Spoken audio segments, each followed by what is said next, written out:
You ever wonder what a country is really focused on? Beyond the big speeches and the official statements, what if you could just take a snapshot of one single day? Well, that's exactly what we're going to do. We're going to look at the news from just one 24-hour period in India, and from that, we'll piece together a fascinating story about its real priorities, its challenges, and the future it's trying to build. So, the day we're looking at is January 27th. Now, this is right after the massive celebrations for India's Republic Day, a huge moment of national pride. But what happens the day after the big parade?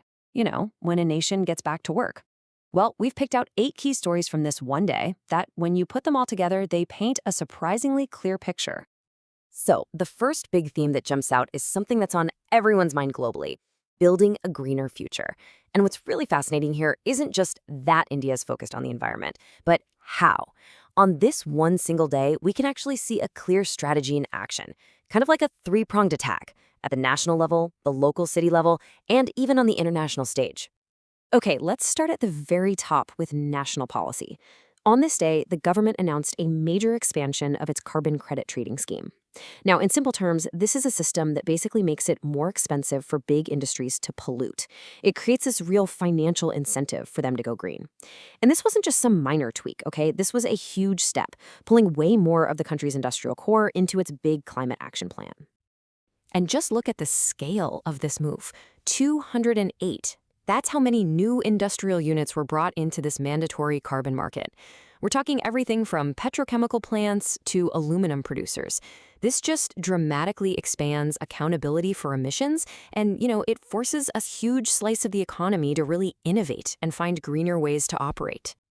So, okay, that's the view from 30,000 feet, right? But big national policies like that, they only really matter if they lead to change on the ground. So let's zoom right down to the city level. On the very same day, the city of Lucknow in Uttar Pradesh was celebrating a huge environmental win of its own.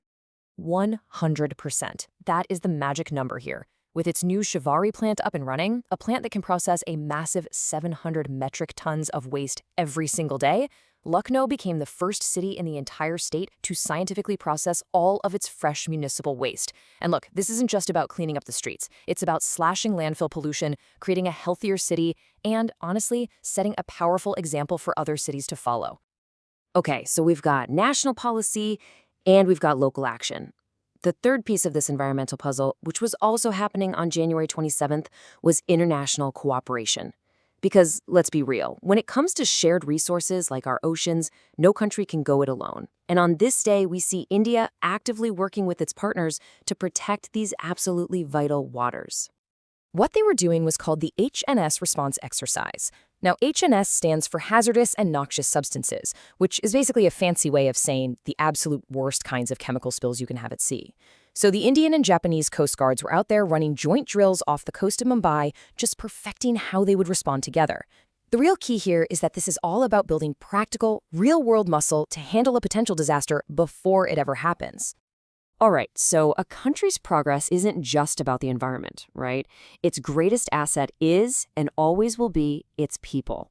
So our second big theme for the day is all about investing in India's citizens. And what the headlines show is this really clear two-sided approach. On one hand, creating new opportunities, and on the other, protecting people's well-being. And you can really see that two-sided coin right here. It's all about empowerment versus protection. So on one side, you have empowerment, giving people the skills they need to really get ahead. And on the other side, you've got protection, using policy to look after public health. So let's break each of those down. So, on the empowerment front, we saw the Ministry of Skill Development join forces with the World Economic Forum. They launched something called the India Skills Accelerator, and it's all about one thing: closing that gap between the training people get and the jobs that are actually out there. By lining up vocational training with global standards, the goal is to create a workforce that isn't just skilled, but is super employable for the industries of the future. Then, on the protection side, the state of Odisha took a really bold step for public health. They announced a sweeping ban on a whole range of smokeless tobacco products. And this was no half measure, believe me. It covered the entire supply chain, from manufacturing to distribution to sales, for popular products like gutka and pan masala. It's just a really decisive move to tackle a huge public health problem head-on.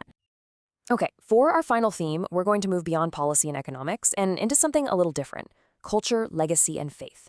Because a nation is also defined by its stories, right? By its history and by the legacies of its people. And the news on January 27th gave us a few glimpses into these really powerful threads as well. One of those stories was about the sad passing of Curtida McDaney, who is known around the world as Singapore's tree lady. And this quote just perfectly captures her incredible journey. Her story started on a family farm in Karnataka, India, and that early connection she had with nature, it fueled a lifetime of work, turning the concrete jungle of Singapore green. It's such a powerful legacy and just a beautiful connection between India and the global environmental movement. Also making headlines on this day was a cultural event, the launch of a new book by India's vice president.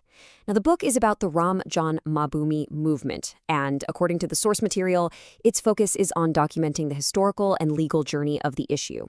It's presented as an account of a resolution that was achieved through the country's official legal process based on factual and archaeological evidence. All right, so let's step back for a second and pull all these different threads together. We've seen action on the environment, big investments in people, and moments of reflection on culture and identity. So what does this one single day, January 27th, what does it really tell us about India's priorities? Well, what really emerges is a picture of a nation that's balancing two huge priorities all at once. It's clearly building for a greener tomorrow, right? Tackling climate change, cleaning up its cities, and working with international partners. But it also knows that a sustainable future is impossible without a strong foundation today. And that's why, at the exact same time, it's pouring energy into its people's skills, protecting their health, and engaging with the cultural stories that really bind the nation together. You know, what this single day reveals is a country in constant motion, a country that's tackling these immense challenges on so many different fronts at the same time. It really is a snapshot of a nation that's defined by its focus on progress, policy, and its people. And it leaves us with a pretty fascinating question. If all of this is happening in just 24 hours, what story will tomorrow tell?